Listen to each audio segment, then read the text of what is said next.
Heartbreak for the Edmonton Oilers in Game 7 of the Stanley Cup Final as they fall to the Florida Panthers in a razor-thin Game 7. Welcome to Game Over. I'm Peter. That's Andrew Berkshire. We'll talk all about this coming up in a little bit. I know you don't want to think about next year yet, but there will be a time where you will be able to do that. And when you do, we'll be here for you for Game Over Edmonton. Here's how you can watch us next year. So yeah, basically click on the Game Over Network link right below this video. Go open it in a new tab, scroll all the way down past me chatting a bunch, and then click on Game Over Edmonton. Click subscribe on Game Over Edmonton and hit that drop down menu, hit the notification bell because they have to make it complicated. You got to subscribe twice to really subscribe now on YouTube. And we're going to have a lot of amazing Edmonton Oilers content on there. And frankly, as much as this is a heartbreaker, there's a lot of good stuff to talk about with the Oilers going forward into next year, and we're going to get to that at the end of the show tonight before we take any viewer questions, if we have any here, because I know there's a lot of folks watching these games that are probably heartbroken. But let's talk about the game in the series, Peter. Yeah, let's get right into it. This game in general, like I thought for the most part, Edmonton had outplayed Florida in this series. Obviously, the final result will not give you that. There isn't an asterisk on the bottom like, yeah, but Edmonton played really well. But I thought for the most part, Edmonton played a pretty solid game. And that third period, the onslaught was on, and Sergei Bobrovsky, I thought was kind of the difference in this one. I don't know about you, Andrew, but I thought Sergei Bobrovsky was kind of the best player on the ice in this game. And if that was going to happen, Florida was just going to win. And that's kind of how I viewed it. Well, what did you make of what I guess was the difference in a really, really close game? Yeah, I thought Bobrovsky was better than he'd been in the last three games, right? Mm-hmm. He was definitely much more dynamic, much more aggressive in his style. It seemed like he was a little bit rattled the last couple games after that big, like I think it was 5 goals before he was pulled in Yeah. the 8-1 game. But I don't know if it was necessarily Bobrovsky that was like the big difference maker.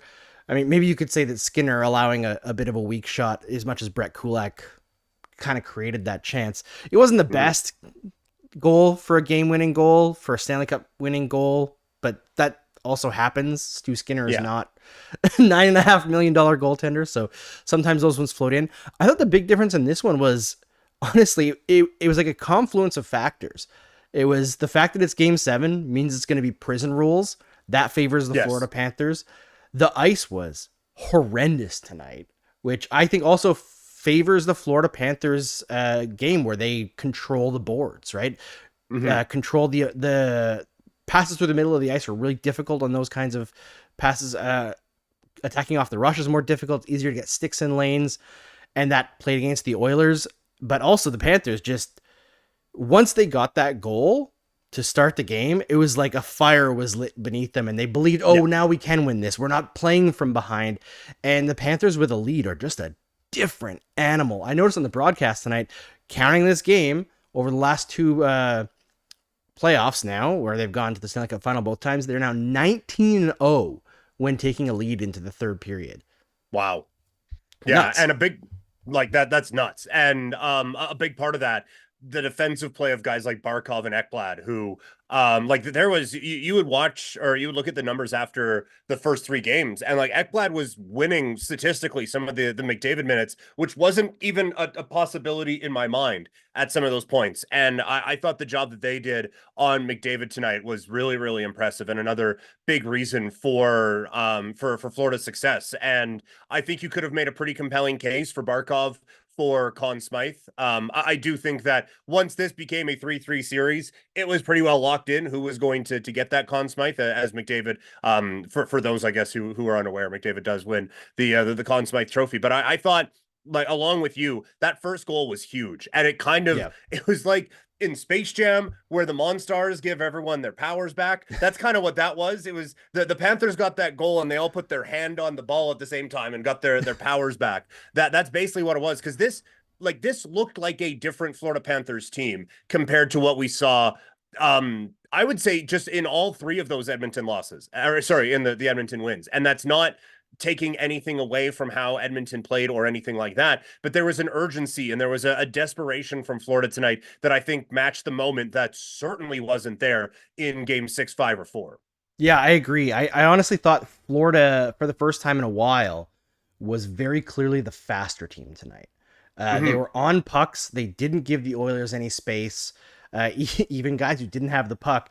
And listen, I think if you're an Oilers fan, you're probably absolutely enraged about the officiating in this one. And not to say that the Oilers didn't get away with stuff as well for any Panthers fans who were tuning in and wondering if we're being biased. But it was pretty bad. The interference was pretty bad. You know, there was at one moment McDavid without the puck was skating along the boards, and Aaron Ekblad came in. I think it was Ekblad, just like lifted up his leg, and I was like, Hmm. is this Ryan Kessler in the conference final again? But it's not a goalie; it's McDavid. There was a lot of beyond borderline stuff to make sure that McDavid didn't have that he's him Hmm. moment tonight. He wasn't really given an opportunity to do that. He did the most that he could, sometimes maybe too much with how tightly they were checking him. I do think the Oilers made a huge mistake in this one that has been an Oilers mistake many times in the past. They put McDavid and Draisaitl together too early. And it Oh, just, okay. to me, it felt like they couldn't get any other line going at that point. They didn't use Janmark, Henrique, and Brown as much because I think they were kind of thinking those guys more defensively.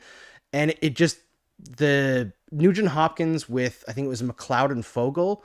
I thought Fogle was really good, but Nugent Hopkins was kind of taken out of it by being put Hmm. back in the center hole. He's now the guy on the line instead of a contributor.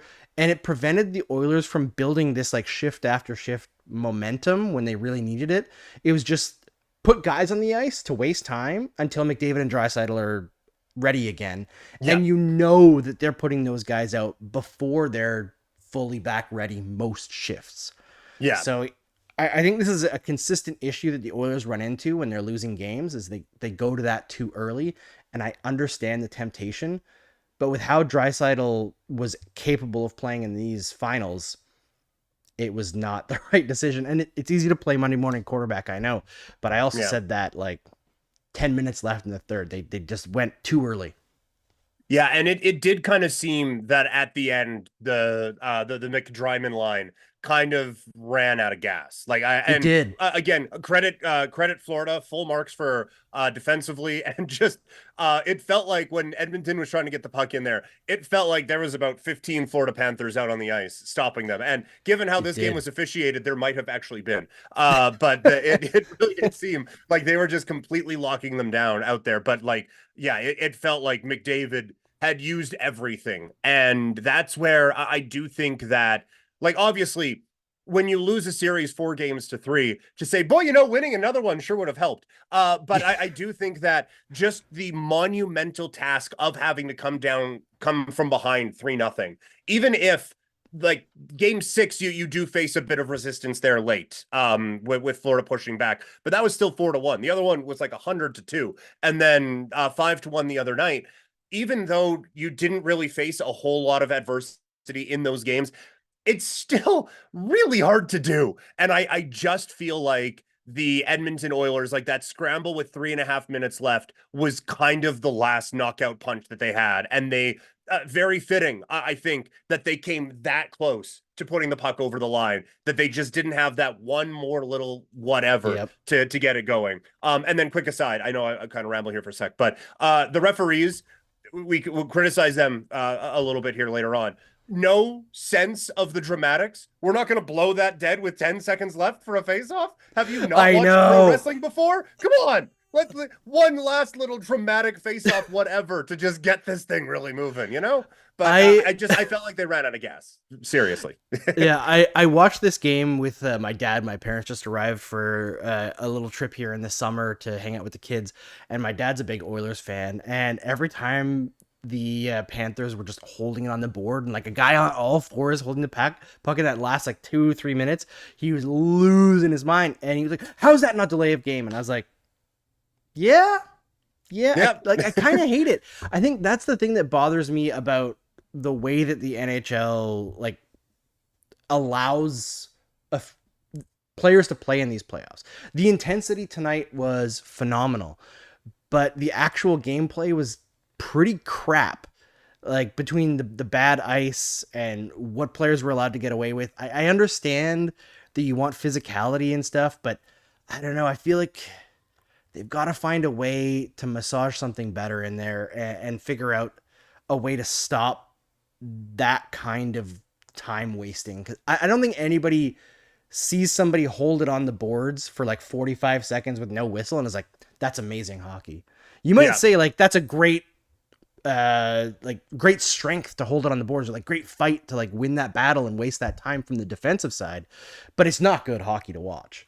No, no, it isn't. And it's like and again, I don't want to make it sound like we're making excuses or anything like that. Like, obviously, I'm not the regular full-time Edmonton person here. And in January, the thought of me making excuses for Edmonton would be hilarious. But for right now, I don't want to make it seem like I'm making excuses. But like in mixed martial arts, like in the UFC, if a guy is just stalling on the ground, the referee is like, hey, you know what? This is also entertainment. So we're gonna stand you guys up.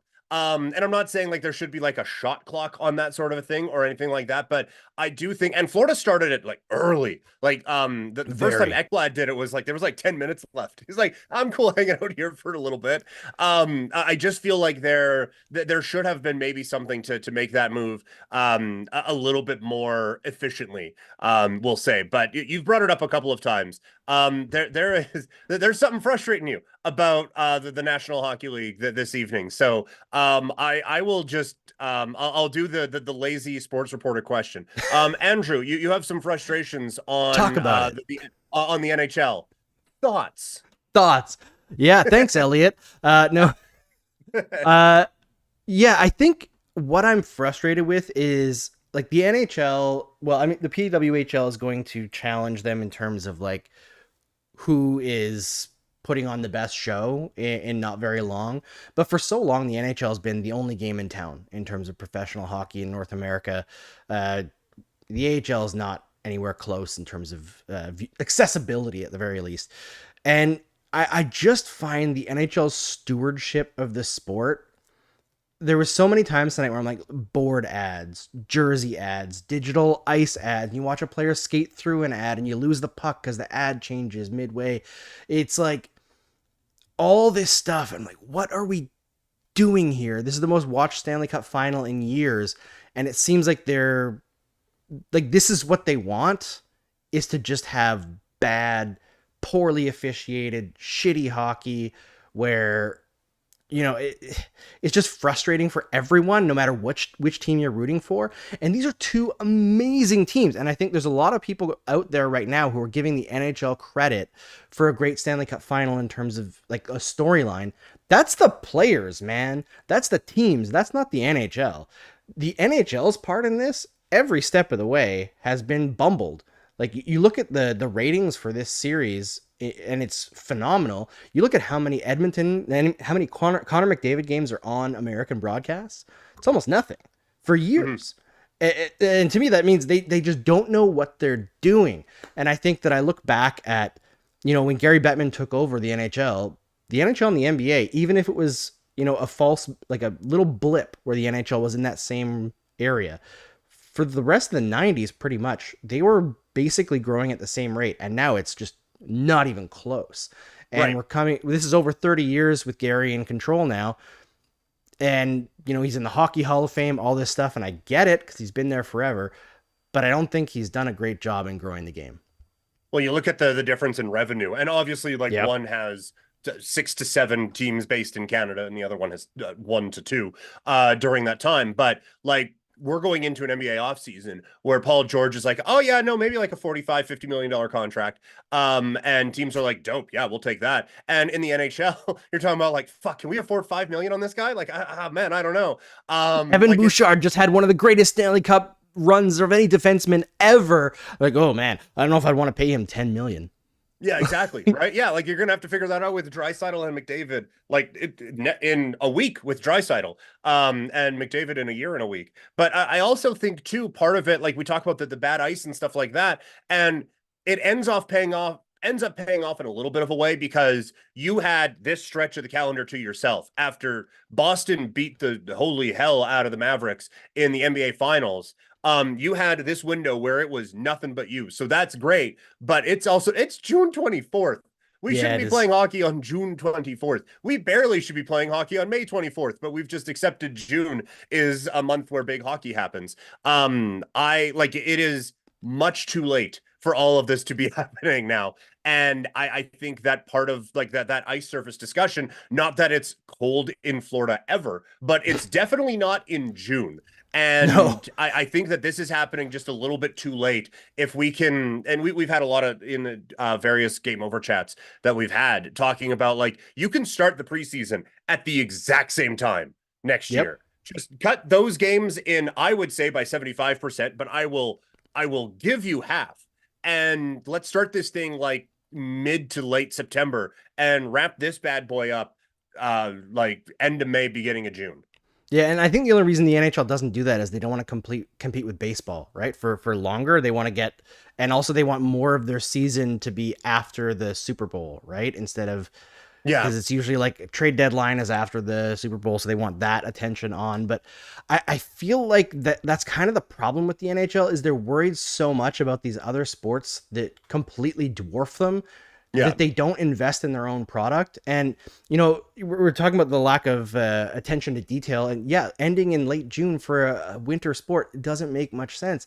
It could be a month earlier, and I understand for this series in particular, it made sense to have, 3 days between games with all the travel, but Yeah. still 3 days is a long time. Like this series took forever. And I feel like with how dynamic the series was, how great the story was, all this time between games kind of like fizzled out the excitement outside of Edmonton specifically, right? Mhm. And we're talking about the poor job the NHL has done. How many times today in this game were there broken sticks on the ice for like a full minute or Yeah. longer? Yeah. There was one stretch, I think it was in the second period, and there were 3 broken sticks on the ice for over 2 full minutes. Like Yeah. the plays going back and forth. Why are there 4 officials on the ice and no one can pick up a goddamn stick off the ice? Like this is Yeah. this is the game 7 of the Stanley Cup Final, and there's 3 broken sticks on the ice during play for that long. Like what are we doing? That kind of stuff blows my mind. But yeah, Yeah. No, and it's frustrating because it is like there is so much amazing talent in this league. And we got to see it. Like that this was not just from a Stanley Cup playoff or Stanley Cup final standpoint, the whole playoffs were incredible. And the league is at a point where we came into these playoffs and there was about 12 teams who could have been hoisting that thing that yep. was getting skated around with, about 12 teams that could have done it. And so like the league I do think is in a good spot, but it does kind of feel like it is in spite of what the league is doing. And you're right, like there is always bending over backwards to try to avoid, well, we can't do it here because it's baseball, which by the way, take on baseball. Like baseball, Mike Trout could walk down the streets of Calgary with a Mike Trout shirt on and no one would recognize him. Baseball's done a piss poor job of marketing their sport. So by all means, go after baseball. Seriously. Worrying about the NFL, like there's always going to be something that is going on. Unless you Well, put your entire sport on the 4 days of the baseball all-star break, you're going up against something. And in the days of entertainment where like I can put any movie in the world on in 150 different languages, I don't know why I would do that, but I could. And like you can like that there's so many different things going on. Just focus on making your little area the best it can possibly be and 100%. figure out the rest later. And not to be like rude to the NHL. I love hockey. It's by far my favorite sport. I watch hockey all the time as much as I possibly can. But hockey being worried about the NFL is like you and I, Peter, being like, I don't know if we should do a stream today. There's a new Marvel movie out. Like Right. we're not in competition. It's not even the same stratosphere. So Yeah. like get over yourself. It's not like only one type of person watches sports. We have a very different audience here than you would get at a crappy place like the B Stool place. And there's lots of people who you can get interest from. It doesn't have to be the same people that watch football. I know it's a big Right. chunk of the population, but you don't have to always chase the same people. It's frustrating and mind numbing. I mean, We should probably talk about the Florida Panthers, though. Yeah, I just want to make one more point because now you've Yes. got me riled up. Um, like, okay, you want to avoid football as much as possible. What has that accomplished? Like Nothing. you have, I would say you have avoided football. We're playing June 24th. You've avoided them as much as possible. And still, Aaron Rodgers was a headline during these playoffs, and your playoffs weren't a headline until today. So congratulations, you've avoided the NFL, and people still ain't talking about you until you get your generational talent in game 7 of a potential historic comeback. So it hasn't worked anyway. Just do what is optimal for your sport and figure out the rest of it later. But yes, the Florida Panthers also existed in this hockey game. I thought they did so with great authority at different times. Definitely. Matthew Tkachuk apparently wants to be a bowling ball at different points because that was one of the funniest penalties I've seen taken. I was surprised how many people didn't think he did that on purpose. Like, I It know he doesn't didn't like fall. He didn't fall on purpose, but he got in the way on purpose. Because yeah. I don't know. When I fall down and I'm skating, I usually don't curl up into a ball and like protect myself, knowing I'm going to go into somebody's legs. Like it was fishy to me. Yeah, I like being the game over Calgary guy and doing Calgary radio for a long time. I just kind of default to, oh no, he didn't mean to do that because for a while it was, you know, he was our guy. But yeah, no, like he is the master of, look, I didn't mean to, but I definitely didn't mean to not to either. Yes. Like he is very good at like, I'm not touching you. I'm not touching you. I'm not touching you. He's the master of that sort of thing. I thought, hilarity aside, he was going to have to be more of a factor in this game. And he honestly, I didn't think he was. Like he played fine, Like but defensively, I thought he had some big moments, but yeah, it wasn't like the Matthew Tkachuk takes over the game. Like no. it was the game that the Canucks, sorry, not the Canucks. Sorry, Canucks fans. The Panthers almost came back on Edmonton. That was the Matthew Tkachuk game for me, where he like stepped up and it was Yeah. he almost brought them the cup on his own, right?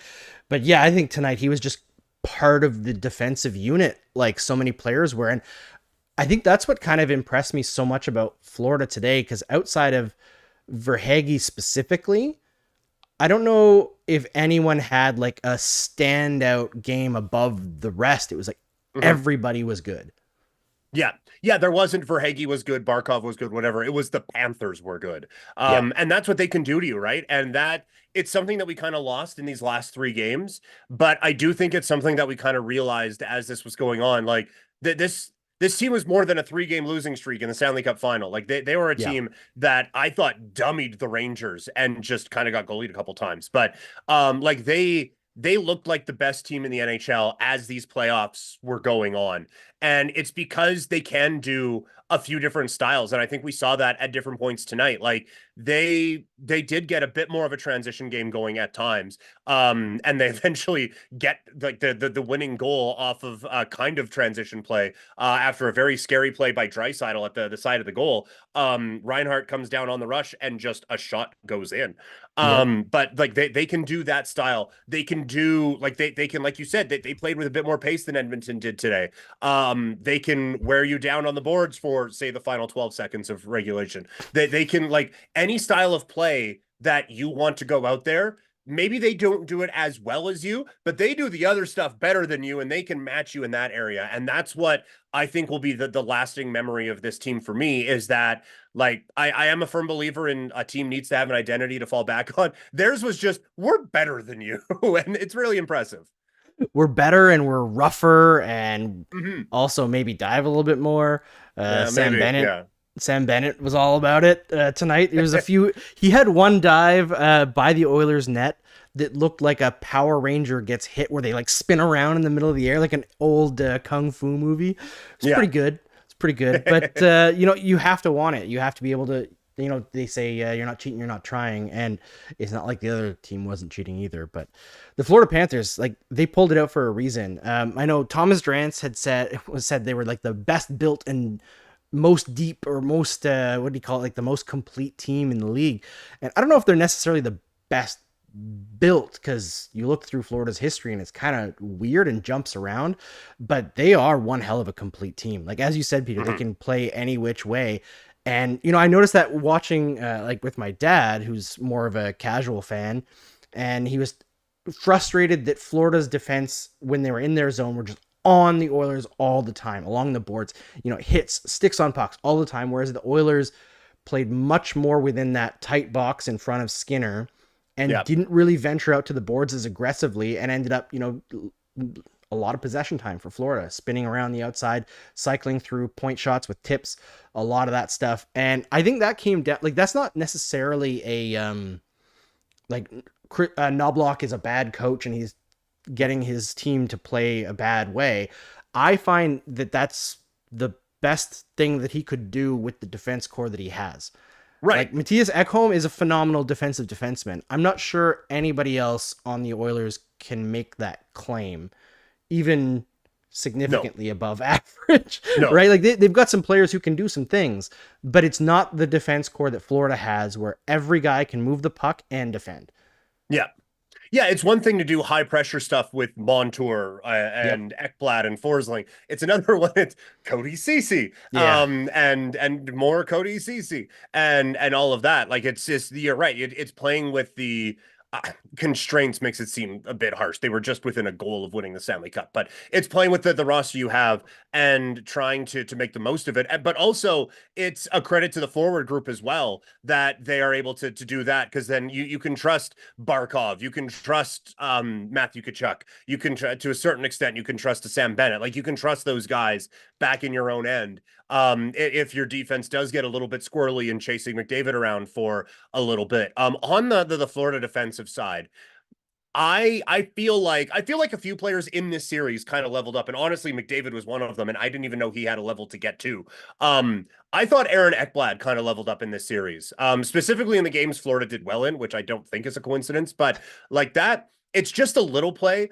And I do think McDavid's stamina meter in the video game is at like less than 0, but him just staying home on that McDavid drive and like attempted spin and just poking the puck away from him. That's 99% of the world is trying in that situation. The Stanley Cup is being shined up over there. You're 3 minutes away from getting it. Someone there is trying to make a hero play, like stick lift, let's go and make it whatever. And he just stays home. He makes the check and he stays positionally sound. It felt like, again, more in the wins than in the losses, he was in the right spot all of the time.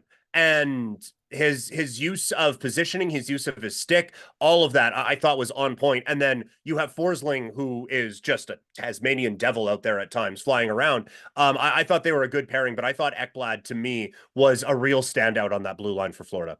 Yeah, he was. And that keep out where he poked the puck away from McDavid, that was the game. Yeah.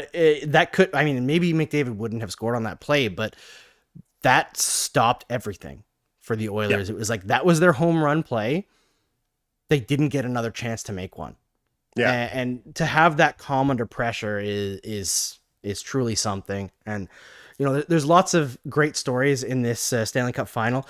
Is the best story that Corey Perry is now a 4 times in 5 years Stanley Cup final loser.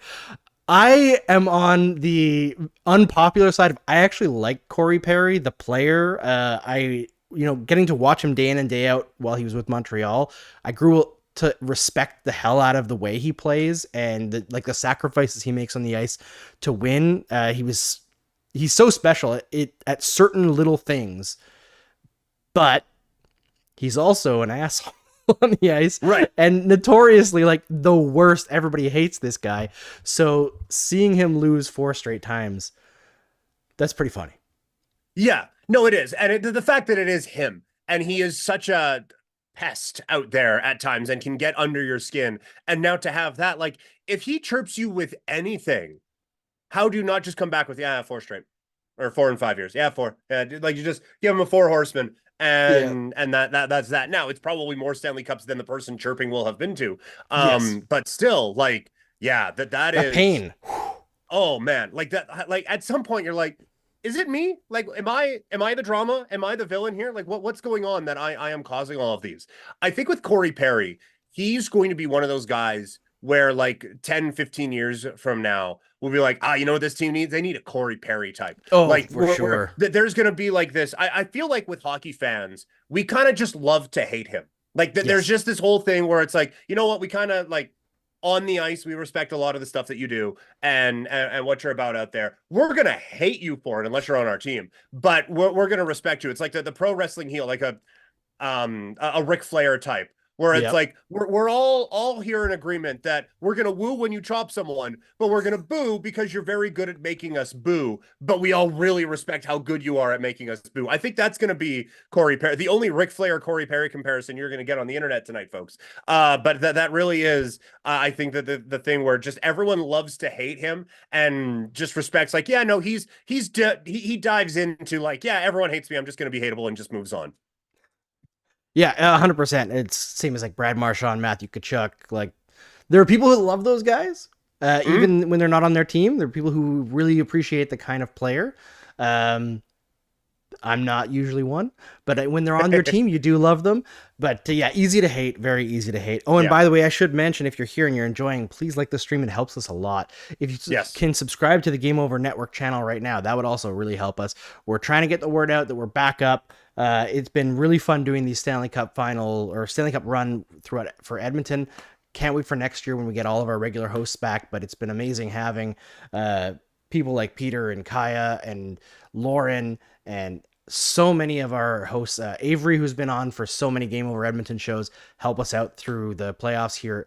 Make sure you subscribe to the Game Over Edmonton channel next year as well. And also, if you're looking for Game Over Calgary, Winnipeg, what have you, lots of people are tuning in for the Stanley Cup Final from multiple different markets. Every Canadian market, if you go to the Game Over Network channel, scroll all the way down, you can open that in a new tab, subscribe, hit that notification bell, and enjoy some awesome stuff for next season. There's actually Mhm. already content on Game Over Calgary and Game Over Ottawa, as Yeah. Charlie and Maud put a bunch of stuff together for previewing the season. I'm sure they'll have something on the Linus Allmark, Eunice Corpusalo first round pick trade that just happened today, which, by the way, is a bit of an embarrassment as well for the NHL. The trades are happening during Game 7. Like, come on. Right. Come on. Yeah, like during warm up, I saw someone messaged in a different group chat I'm in, like, hey, that's kind of weird that they let a trade happen. I was like, trade? I don't even what? And I went back and was like, oh, I guess there's a trade that happened. And look, Like, like I know. I'm the Game Over Calgary guy. Markstrom got traded like a month ago, it seems like now. But like it shouldn't happen. And that part of that is you're letting the season go too fucking long. And so Yeah. they have to, what are they not going to trade 5 days before the draft? This is Yeah. trade time. It's not But the team's fault. And like, I know that no. it's totally legal for teams outside the playoffs to make trades. It's totally fine. But to happen the same day as Game 7 of the Stanley Cup Final, like, you need more space between the end of the season and the draft and free agency. It's just Yeah. not working. And also, please, please, NHL, stop doing free agency on July 1st. I understand that it's always been that way. I just want to go outside during Canada Day and not be sitting on my couch working. Yeah. I know this is a selfish thing because I work in hockey media, but please do it. Even July 2nd. I don't care. Yeah. Something different. All right. No. Agreed. We should talk about what was I gonna say? I don't even remember. I guess the Edmonton Oilers next season. I feel like there's more to talk about with this game. I don't remember what I had written down now. Matthias Janmark, phenomenal Yeah. final for him. We did kind of breeze past that. I do want to come back to Janmark there. I do feel like what, like we were talking about how everyone else was just out there to kill time so McDavid could catch a bit of a breather and head out there. And I do think that is too bad because Janmark, like in this game, but throughout this series has been excellent. And I don't know if anyone's reputation on ice changed more than Connor Brown over the last No couple of kidding. weeks. Like I listened to the Game Over Edmonton streams when we had them before. And holy hell, like they a bag of pucks would have done just fine in any kind of a move for him. And he comes out and is electric. And then Janmark to get that goal again. There were depth players who were doing the things that you need to do to win a Stanley Cup. Yep. I don't know if they all did them in this game. Janmark certainly did, but I do feel like they didn't really get a chance to as this game went on. Yeah, I'm totally with you on that one. It just seemed like they couldn't get things going in the way that they wanted to at the bottom of the lineup for Edmonton tonight. And, you know, there's so many great stories, as there always are when we get to this point in the Stanley Cup final. But stuff like the fact that Edmonton even got here is honestly one of the best pure stories in years. years and years in the NHL. I think you mentioned off the top that this was one of the better playoffs start to finish in terms of the actual quality of the hockey in recent years. I feel like the year Colorado won was also one of the best that Yeah. I've ever seen. So that's 2 of the last 3 years with remarkably excellent playoffs. I thought last year was a bit of a dud, but like it was okay, it wasn't great. Yeah. But it's true that like the level of hockey right now is so wildly high. And another great story, Oliver Ekman-Larsson going Yes. from Yeah. unplayable in Vancouver to a key piece on a Stanley Cup champion in Florida. You mentioned Connor Brown, the injuries that he's dealt with, Mhm. the unbelievable play of Connor McDavid throughout these playoffs. Like, we could make this show go on for 3 hours and not run out of things to talk about, but Yeah. it Like it's Kyle over. Okposo getting his first cup final in like Yep. 20 years of playing. Like the stories like that are always great. And yeah, like Ekman-Larsson, like everyone in Vancouver would have driven him to the airport if they could have to get him out of town quickly. And now he's probably going to get another contract out of this. Yeah, Like, and definitely. even like for Sam Reinhart, who like he scores, I think he's going to end up with like 67 or 68 goals this year when you combine regular season and postseason. To have him go from, well, he's not really, he's not the cornerstone that we wanted with the second overall pick. So yeah, we'll move him out and try whatever. And for him to score the game-winning goal in the Stanley Cup final, I get it's not Kyle Okposo 17 years and finally being able to break through, but where the expectations were on Reinhardt coming from a hockey family and then to be able to break through with the game winner. I know not a whole lot of people watching the stream tonight are going to be like, yay, Sam Reinhart. But I do feel like that those are the types of stories that you really do kind of fall in love with when this time of year tends to pop up. Yeah, 100%. It's really easy to get romantic about hockey. It really Oh is. yeah. Paul Maurice in the interview on Sportsnet, man, the guy was tearing up talking about like his father's hockey heroes and how his family name now gets to go on with like Bellevue and Richard and Howe and all these people. And I was like, yeah, yeah, like this, as much as it's entertainment, it's we could say it's a kid's game, but like it matters because we believe it matters, Yeah. right? And these people who are in it every day, this is the pinnacle. And every time you get to watch a team awarded the Stanley Cup, even though there's heartbreak in Edmonton, and I don't know if I've ever seen a team get off the ice faster after losing than the Oilers, No, but that was, but yeah. watching that celebration every year, it hits. Even Yeah. if who you didn't want to win wins. I will say though, one thing that was a bit weird to me, and I understand, I'm not a hockey historian. Maybe this is the norm, but the only time a losing team has won a Conn Smythe that I've seen with my own eyes that I can recall was J.S. Jaguar in 2003, and he came out. Was it weird to you that McDavid didn't? I put that on Twitter, and people seemed to very much disagree with me. I think it's weird that he didn't come out. I Like, I get it, but I think it's it's weird. unusual. I don't think it's weird. Like in that moment, he is the captain. I do think his place more is with his teammates. And I do think like walking in after you've lost with the thing on you're like, hey, what did I miss? You know what? Great year, guys. Let's get him next year.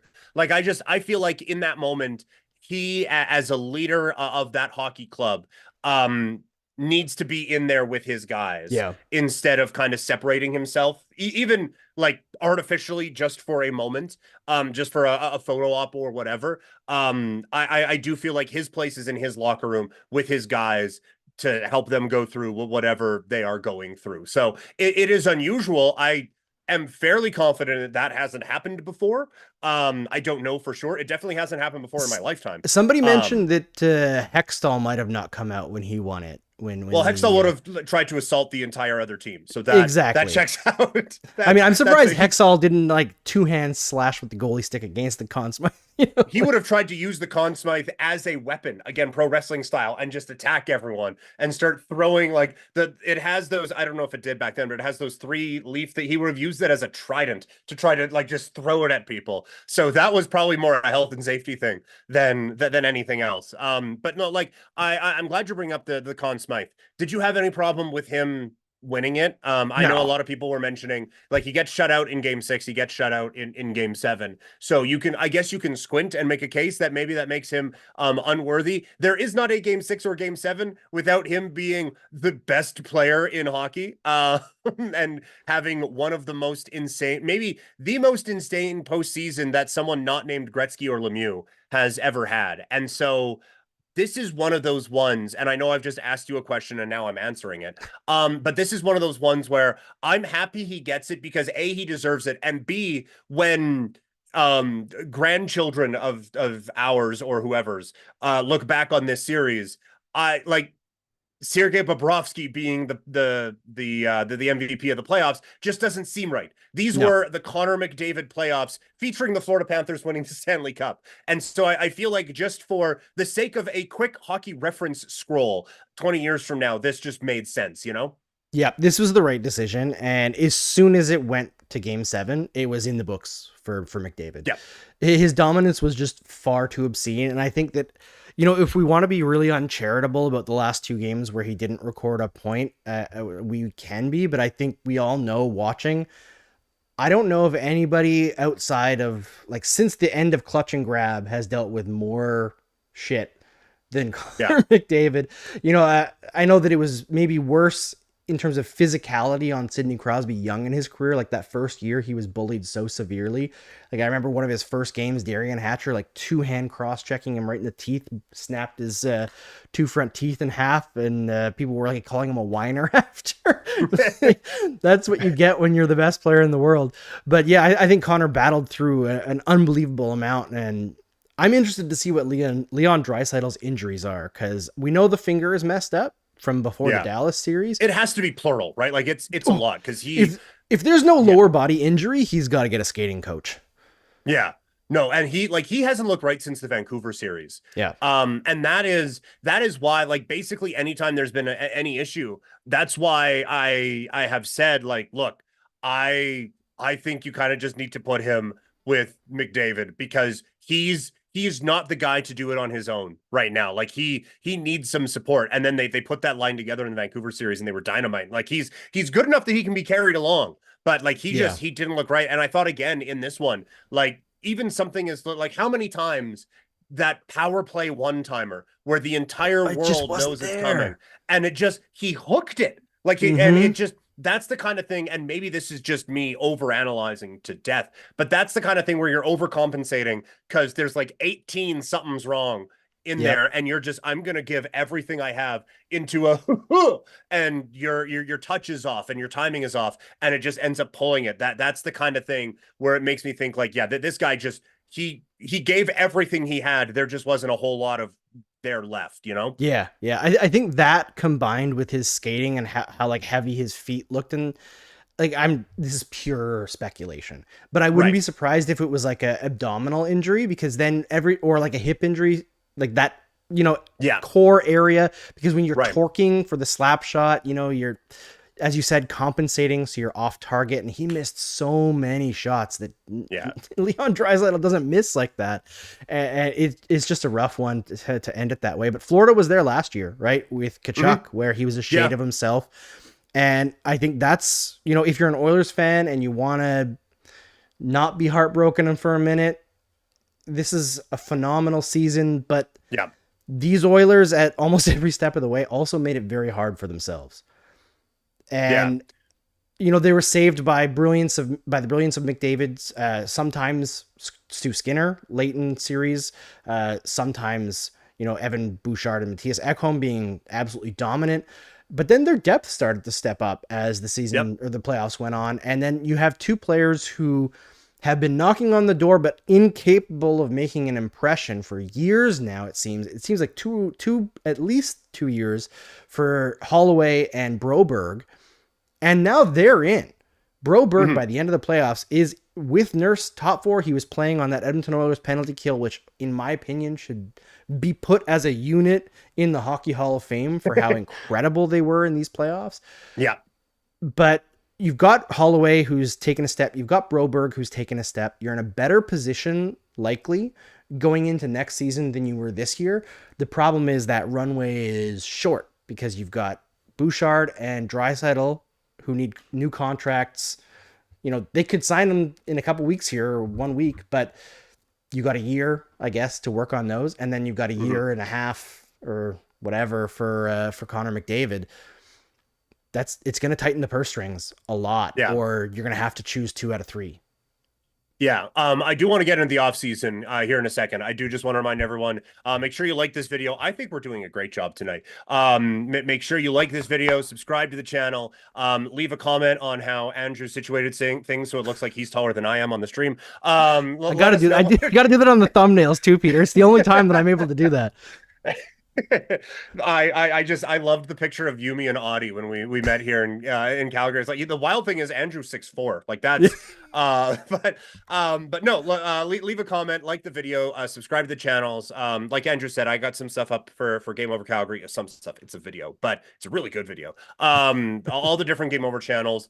Like back at the old spot, I wasn't kidding. I listened to every show. It is an amazing resource to learn more about these teams, so that if, say, you start something up again and have to podcast for 3 different markets, you know what the hell you're talking about. It's a great way to learn about these different teams and just become a bit of a smarter hockey fan. So I am biased, but I think you absolutely should subscribe to all of our channels. And just before we go any further, I just want to say thanks to the Oilers fans. I understand. I am coming from south of the wall, one of the wildlings coming in. It's a bit of a forced reference, but you'll get it. Coming in from enemy territory, and y'all, for the most part, have allowed me to come in and ramble off a whole bunch of stuff, and it's been a whole lot of fun chatting with all of you throughout this postseason as one of the lone representatives in the Western time zone, to be able to chat with all you guys. So everyone has been really, really nice, and I greatly appreciate it.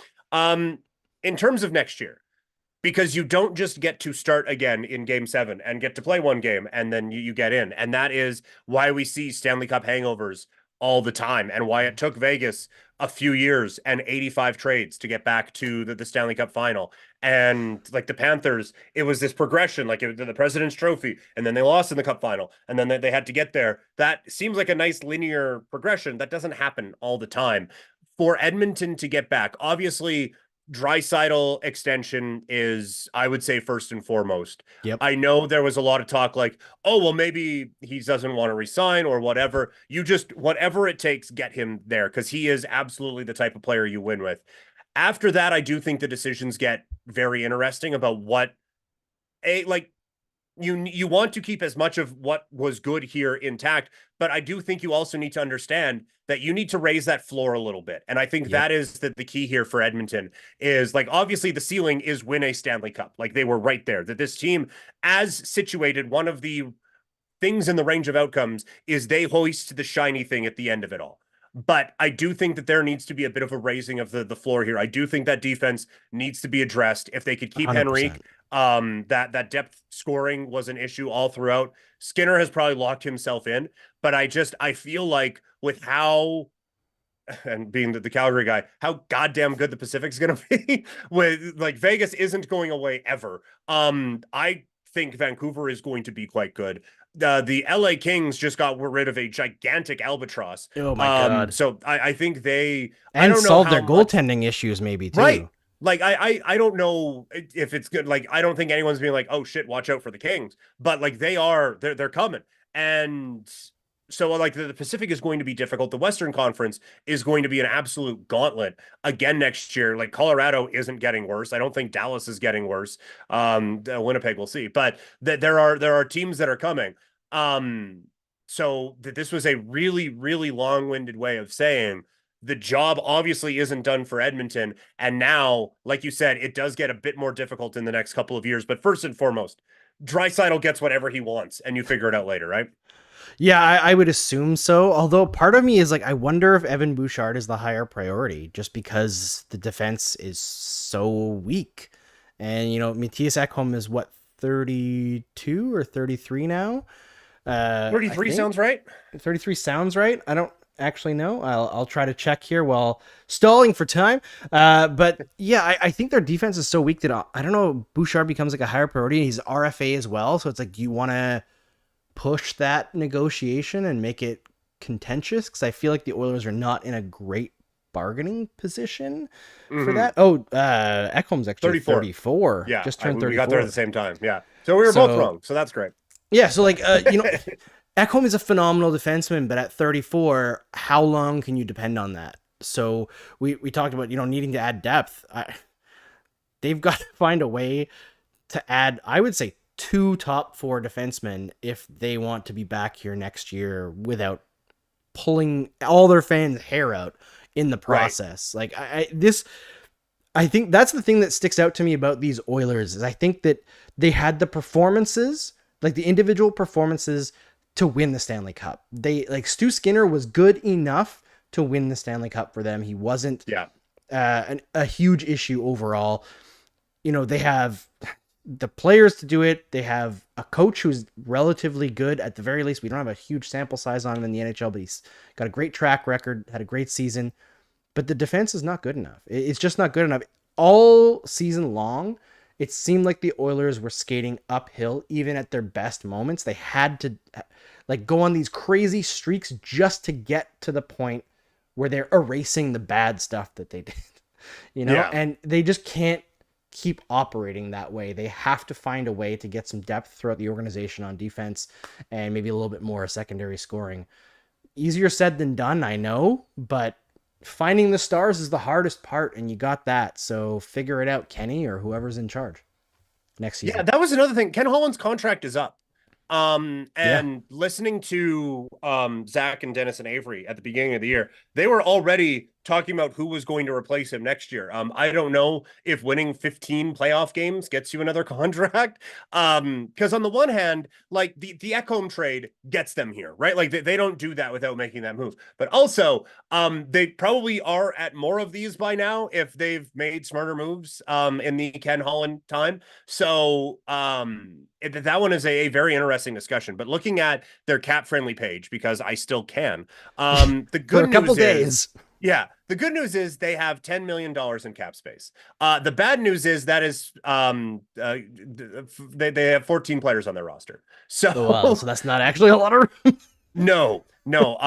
They have McDavid, Draisaitl, Hyman, Kane, Nugent Hopkins, McLeod, Ryan as forwards under contract. Everybody else is gone. Ooh. Holloway is an RFA. So for those not counting, and I know just listing off players is like changing the genre of sports talk right now, but Connor Brown, Sam Carrick, Warren Fogle, Sam Gagne, Adam Henrique, Matthias Janmark, and Corey Perry, all UFAs. On the blue line, Darnell Nurse is under contract for a bit. Matthias Outcombe still has 2 years. Bouchard playing on the last year, and then he's an RFA. Cody Ceci making $3.25 million next year. If we wanted to find inefficiencies, I think we found one. Yep. And Brett Kulak at 2.75 for the next 2 years. I thought Kulak was fine in these playoffs. But that Yeah. means Except for Broberg. tonight. Yes. Yeah. Broberg RFA, Desharnais, and Stetcher UFAs. And if a lot of you listening, that's the first time you knew those guys were on the team, you're not alone in that. And then the goalies are both locked up for forever. So a lot of work to do. And Big so time. I do think there's a lot of questions. Also, just while we're finishing off the assets here, 2 picks in the 7th and the 6th, but none in the first, none in the third, none in the fourth. They do have their next 2 first-round picks. If life gets a whole lot easier if you can get out of Jack Campbell's contract, right? Like, and I Oh, know he has kind of been a punching bag. I don't know how the hell you do it. I don't know if you can do it. If you just like attach to a first to it, is it worth it to just get that $5 million of cap space to help out? I don't know. There are people who are assuming that the cap is going to continue to go up. 2020 would suggest that maybe you should ease off on those assumptions, but I was gonna say the Toronto Maple Leafs may want to give caution right, to yeah, every other team thinking that. yeah, totally. Oh, yeah, it's going to go up for forever. It's going to be fine. But I do think you can make it work, but there are going to be a lot of very difficult decisions, I think, that are going to need to be made out in Edmonton for sure. Yeah, it's going to be a tough ride. They've got a lot of work to do. I think of the guys that are UFA, I would assume that Janmark is definitely back. And assume they would also want to keep Fogel and Henrique at 34. Maybe if it's a team friendly deal.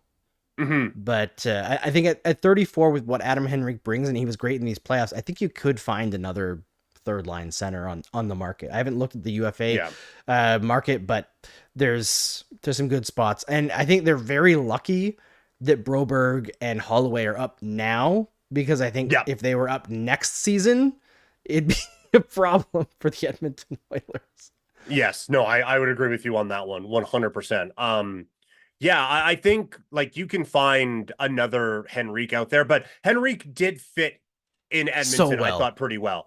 Like, but if you get like, I don't know, every team I do any of these things on, I'm like, you know who would fit there? Chandler Stevenson. But I don't think Vegas is going to be able to keep him. Now if he's tired of being a third line center, maybe that doesn't really work, but he has shown he can be one of those depth forwards that you can Yes. just win with, and his skating fits in on this Edmonton team perfectly. So he would be an interesting one. But yeah, I do think the focus is the blue line. I kind of look at those two contracts, Evander Kane at 5.125 and Ryan Nugent-Hopkins at 5.125. I am not suggesting you trade Nuge, because I understand like he big in the room, all of those things. I'm just saying it feels like you don't need to be paying both those cats 5.125. You know, like I Yeah. just if you are looking for ways to improve your team and get a bit more flexibility, that's where it is, in my opinion, anyway. Well, I mean, Evander Kane, I know he was coming off of an injury, but a healthy scratch in Game 7 of the Stanley Cup Final. And knowing Evander Kane, I wouldn't be surprised if he makes it known that he wasn't very happy about that in some Right. way on social media within like a couple days. That'll piss off the Edmonton Oilers management, because that's kind of what Evander Kane likes to do. And I understand that, being upset about not being able to be in this, but also he was kind of a liability Yeah, almost all he season. wasn't good enough. No, There he flat out wasn't. there would be times, I forget which series it was, but he got into a scrum like very late in the game, and I actually went like, oh yeah, he plays there. Like he was the best you could say about him in a lot of instances was that you didn't notice him. Yeah. Like and now we're not exactly boosting his trade value a whole lot here. Because this did kind of feel like kind of last chance saloon for him a little bit in Edmonton, where look, if you can't win with that cat, I don't know what this guy's gonna do. I think he has kind of rehabbed the image enough that you could make a move and get him somewhere, and free up a bit of that cap space. But yeah, like the blue line, I'm kind of talking around it. The blue line is absolutely where they need the most help. Yeah, it Because is. And as currently constructed, it wasn't good enough, and they're I mean, they're not losing a ton with Stetcher and whoever, but they need to improve that. they absolutely do. And you know, you've got Evander Kane there who's making a good chunk, but you know, I think one of the big reasons why the Oilers were able to kind of overcome the overpayment of their third pair, Kulak Cece, like you really don't need those guys making $6 million, you know, for a No. third pairing. But one of the reasons why they were able to overcome that is because guys like Nuge and Zach Hyman contributed so much more than their contract values, and those two seem to continue to be able to do that. I don't really have much worry. I don't think Zach Hyman will be able to repeat this season, but I wouldn't be surprised at all if he scored 40 next year, like that. Right. You know, Like he got to 50 plus, 54 in the regular season and that 16 right in the playoffs. That's a crazy year. That's like an no Austin kidding. Matthews regular season. Yeah, exactly. Yeah, like we are just talking about Reinhardt. Like he is right up there as well. Yep. But yeah, like my point was going to be like, maybe he only scores 40. This team is good enough that those other 15, 16, whatever, are going to be spread out to someone else, right? Like Yes. Holloway will make up that just by being a regular next year. And I think the world 100%. of that dude. Got to call some of his games out in Okotoks and in then the AJHL. Now the who knows. But Yeah. like he is an unbelievable player, I think, and he's gonna boost them up a little bit. I'm with you. A full year of Broberg, I think, is going to help them out. I think the goaltending situation is kind of figured, right? Like at least Stuart Skinner portion of it, he worked his way back into the hearts and minds of Edmonton fans everywhere. Yeah, and they're kind I of think he'll be locked back until there. they can move Jack, right? Like, Yeah. you can't really afford a decent backup when you're still paying Jack Campbell so much money. So, Yeah. you know, you can't have three high-paid goalies. That's going to be a tough sell in the cap crunch that the Oilers are going to be in. But yeah, it's incredible. And you know, you mentioned Sam Reinhart. Now, there's a guy who just put a bullet point on his UFA status this coming summer. Oh Like, yeah. best season of his career by far, two-way as well. He was incredible defensively this year, and then scores the Stanley Cup winning goal after a bit of a so-so final. Like, talk about ending on a high note. Yeah. Yeah, no kidding. Hey, like he is I feel like he's probably going to stay there, but it's cost him a bit more money now. I'm not done on the Campbell thing now. I just did the buyout calculator. It's not the worst thing in the world. I find buyouts to be remarkably inefficient. Yes, But you buy him out, it's a cap hit next year of $1.1 million. It's a cap savings of 3.9. that's 2.7 the decent. year after that, 2.4 the year after that. Then he costs you 1.5 the next 3 years. But fuck it, the cap's gonna go up. But I feel like you can get close to the type of defenseman we're talking about at $3.9 million, right? Like I feel like in this scenario, it might be worth it to just bite that bullet, buy the dude out, go get Yeah. Dan Vladar from Calgary or whoever as your backup goalie and just roll with that and bring in a $3 million defenseman to help out your depth there. Yeah, I wonder if one of the guys that Edmonton chases is Zadorov, who I know wants to stay in Vancouver, but it doesn't seem like Vancouver is willing to meet him where his salary demands are. And Yeah. the Oilers could throw a little bit of money around on there. I know that Zadorov's not like a perfect top four guy, but I feel like I don't know. I don't think he would work very well with Nurse. That's the problem. But he's got that bite that playoff teams want. And also, he's just such a great quote. You covered him in Calgary, Peter. Like he's phenomenal. He was the guy who broke the Nathan McKinnon is a psycho with food thing, and he's awesome. No, he's great, and he is the type of irrational confidence guy you need in the playoffs. Like I made the joke in the Vancouver Edmonton series where all the talk was, yeah, you know what, Vancouver's top players aren't playing well, and you can just see Zadorov being like, yeah, no, totally, it's on me. It's like, yeah, you're right. Say less. I got to be better. Like he is absolutely that kind of guy. But no, like if you look at like if you went like Bouchard and Ekholm are just stapled together now. But you talk like Broberg with Nurse. And then you have a pairing that only costs you around $11 million. And then you have Zadorov and Kulak as your 5-6. You can win with that.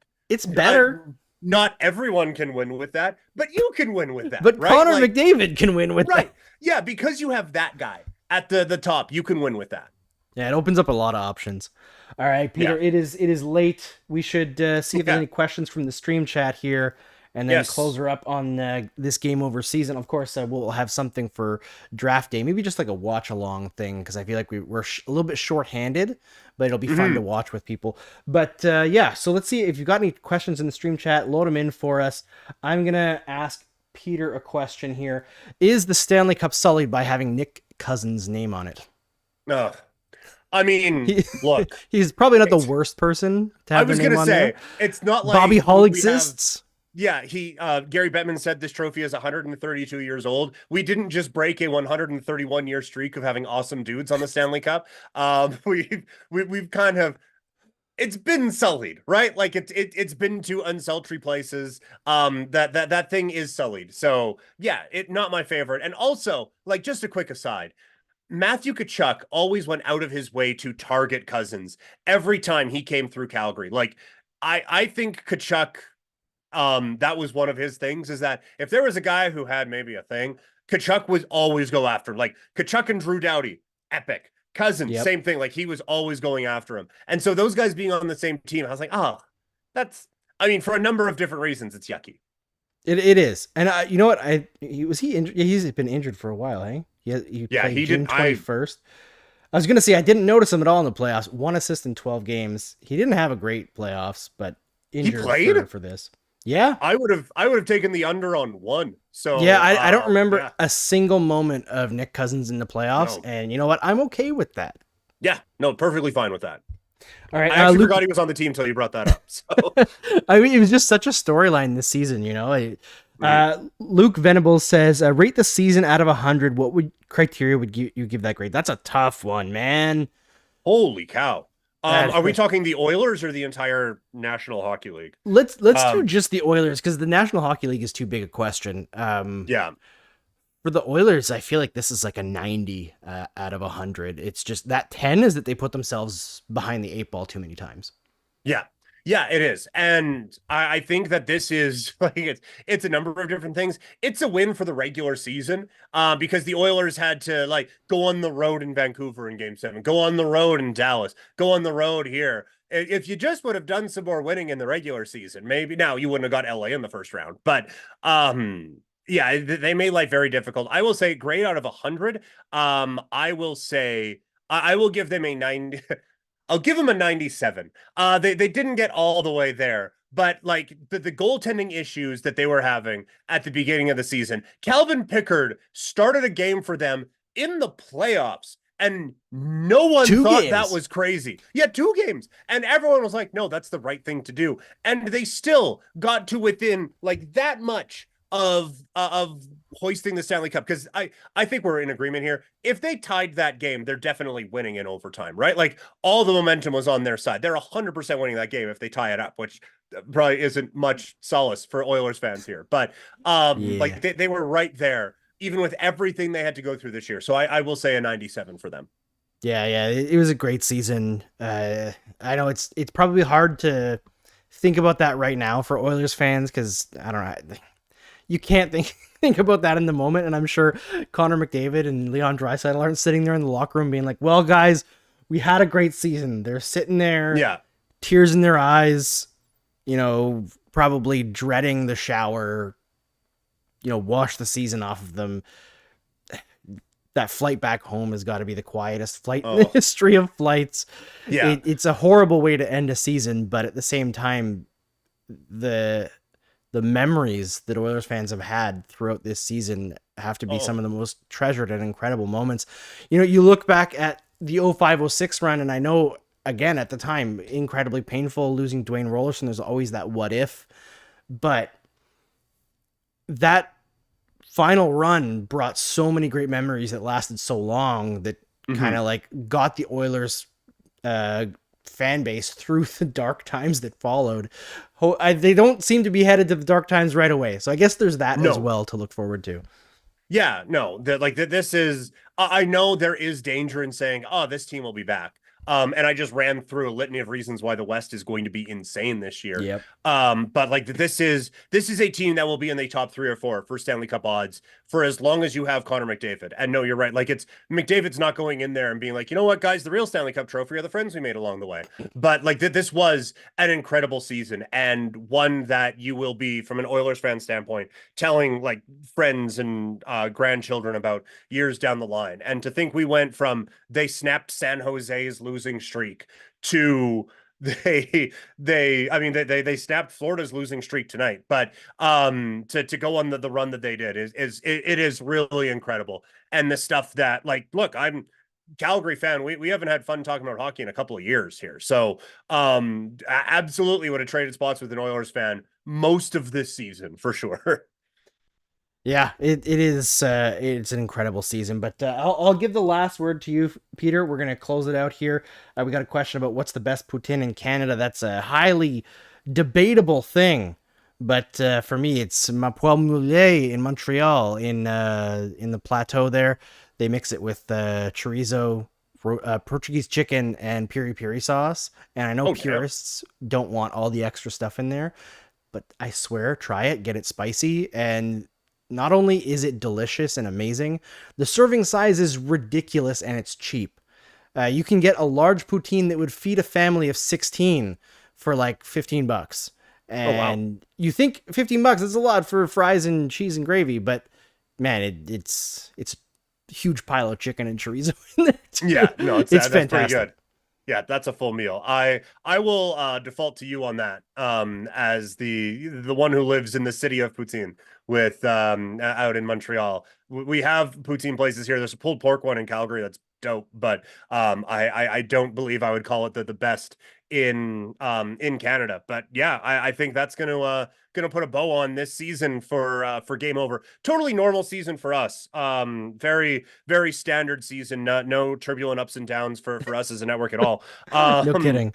But again, like I said before, thank you to Oilers fans who let me come on here, talk with you guys after heartbreaking losses, after thrilling victories, and everything in between. And everyone behind the scenes here at Game Over has been doing an amazing job. Thank you to Andrew for putting everything together after the rug got pulled out. I think a lot of groups would have just kind of packed up shop and be like, all right, see y'all when I see you. But everyone's still in a group chat. It has been an amazing community to be a part of again, and very very excited to build this thing back up. Excited to see what we got coming up for the off season, and really excited to hit the ground running in 2024. And then lastly, thanks to all of you, whether you're an Oilers fan tuning in tonight through tears and sadly playing La Bamba, or if you are a Panthers fan who have found us for the first time, or you just accidentally clicked on us when you were looking for the Lo-Fi Girl. We really appreciate you guys stopping by and giving this small group a bit of your time. We promise we're going to bring it hard coming next season with a lot of really really great stuff. I know you said the last words to me, but boss man, you put this all together. Last word to you before we officially put a bow on the 24 season. All right. All I'll say is for the people who've found us when we haven't really had a centralized way to put the word out that this has come back together, and they're with us, that have subscribed to the main channel, to multiple channels, that have sat with us here on streams, that have liked our streams, to every single person in the Game Over Network who's contributed in any way to this playoff quasi soft launch thing that we did. My heart is full from the love from all of you. Honestly, I can't even describe in words, despite the fact that I've been a writer for almost my whole life and been broadcasting for a couple of years now. I can't put the words together to tell you all how much it means to me. Whenever I get emails of like somebody subscribed to the Game Over Network and then a few minutes later they subscribe to every channel, I'm like, oh my God. I know these people don't follow every single team, but that little gesture matters so much. And when you're building something from the ground up, you know, one like might seem like not that much on a video. One subscription may not seem like all that much, but it helps us so much. It's the best way to help. So if you do like what we're doing, if you do like the way that we operate, please tell your friends, please like the stream, please subscribe to our channels, especially your market channel, whichever team is your favorite. We'll be there for you. We want to build an amazing inclusive community that works well with our partners that we're developing, that is embedded in our community. And I don't know if I've said this in public before, but I believe this is going to be the first full-on cooperative hockey media outlet. Everybody who's going to be part of Game Over is going to have an ownership stake in the company, whether they're part-time or full-time. This is the only way that I think that I can do it, because as much as I believe in like the overall product of Game Over, as much as I have fun doing it, the reason that we're relaunching is because I feel we have amazing people involved in this company and amazing people in the community that we've already built at SDPN here as well. And I'm not ready to drop that ball. And I think a lot of us who are involved are not ready to drop that ball. We feel the potential here, and we feel the reciprocal love that we have with our communities. And it is just really special. And I can't tell you how awesome it is to see some familiar faces show up in the stream chat. Adam Firebear, I love this guy. He's the most supportive, positive dude that I've ever met on social media, outside of maybe Sebastian Jackson, who's also incredible. But we just can't wait to be back for you. And I guess happy Pride Month. I guess we'll see you one more time in Pride Month, but we can't wait to be back next year. That's the biggest thing. So thank you, everyone.